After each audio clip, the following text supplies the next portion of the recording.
Hello class, and Professor Malcolm Taylor. This is my presentation on the Florida panther. Okay, so let's get started. The topic of this presentation is all about the Florida panther, in which we first will start talk about a profile of the species, which is what is causing its endangered status, and then what can be done to protect this fine feline. As Defenders of Wildlife No Date states, panthers once roamed and thrived in woodlands and swamps all over the southeast United States. However, as Defenders of Wildlife tells us, when Europeans arrived, they initiated clear-cutting of their habitat and other land use patterns that destroyed, degraded, and fragmented their habitat. Fear of the creature, as Defenders of Wildlife also states, took hold and held a place in the demise of the panther. The Defenders of Wildlife explains that even though it is the official state animal of Florida, it also happens to be one of the most endangered mammals in the world. The historic range of the Florida panther, as shared by Defenders of Wildlife No Date: Arkansas, Louisiana, Mississippi, Alabama, Georgia, Florida, parts of Tennessee and South Carolina. Now, the breeding population of female Florida panthers is found only in the southern tip of Florida, south of the Caloosahatchee River. Females do not roam out of this area, but males have been found throughout the historic range. Some quick Florida panther facts is defined by Defenders of Wildlife No Date. Their height is usually 23 to 27 inches at the shoulder for males. Females are smaller. The length: males are 7 feet from nose to tip of tail. Females 6 feet. Weight: males average 130 pounds. Females 70 to 75 pounds. The lifespan is 10 to 15 years. Florida cougar diet and behavior is explained by Defenders of Wildlife No Date. Panthers may inhabit all types of habitat, from forests, prairies, and swamps. They are also solitary while also territorial, roaming hundreds of miles within their ranges, mostly active during dusk or dawn or while avoiding in the heat of the day.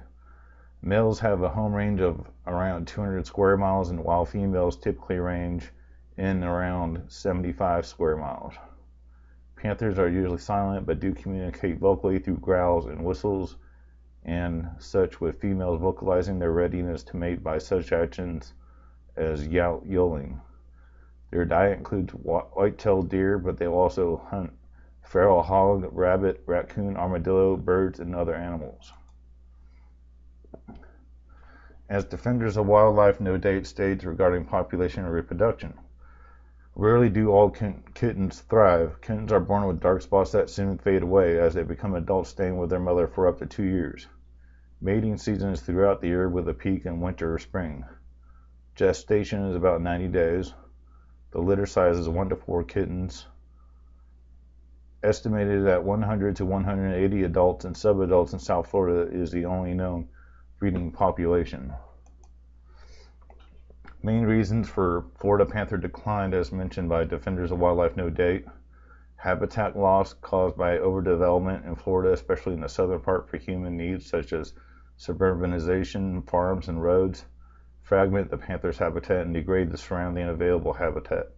A record of the surviving panther population is killed by cars and becoming roadkill, with many highways passing through their prime habitat.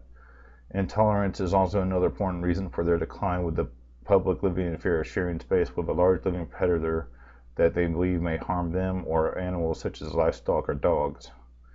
Inbreeding is also endangering the isolated South Florida population, with a lack of genetic diversity amongst the small breeding population there. Although recently, to make this gene pool fresh, 8 panthers from Texas were reintroduced to the South, and it was deemed a small success.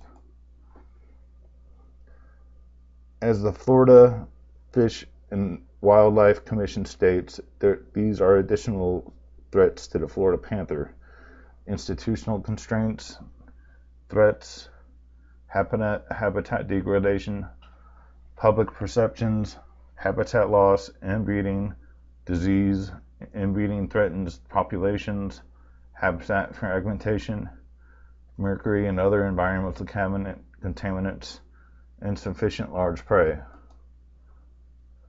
What needs to be done to protect panthers, as said by the Florida Panther Society, no date. The Florida panther is listed with the United States Fish and Wildlife Service, no date, as endangered wherever it is found, which is a start. Successful reintroduction and establishment of the Florida panther throughout its historical range. Public education to diffuse fear among the public and landowners, and to instead encourage coexistence and respect for the Florida panther. A successful captive breeding program to spur introduction of healthy adults back into wildlands. Continual support of overlapping populations of panthers to reduce inbreeding. We have learned the history, profile, and issues with the endangerment of the Florida panther. Thank you. I hope you enjoyed learning with me, David Hawkins. And those are our sources for this presentation. Thank you.